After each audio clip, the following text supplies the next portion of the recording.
how to enable reader mode in Safari. Hey everyone, welcome back to the channel. If you are new here, don't forget to hit the subscribe button and turn on the notification bell to not miss any updates. So, reader mode helps you to read any articles or blogs easily. So, I'll show you how to do it. Let's dive right in. Open up your Safari and then open up any article or blog page. Now, once you open up the article, on the top left, you'll see an icon that is the reader mode icon. Tap on it and then tap on show reader. Now, you can see that the page has turned a bit different. Now, this page is formatted into clean reading mode.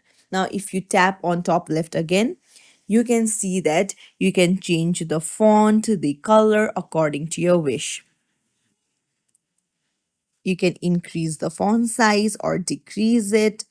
And then you can change the background colors and just scroll to read distraction free. It's as simple as that. If you found this tutorial helpful, don't forget to like and subscribe to our channel for more tips and tricks. Thank you for watching.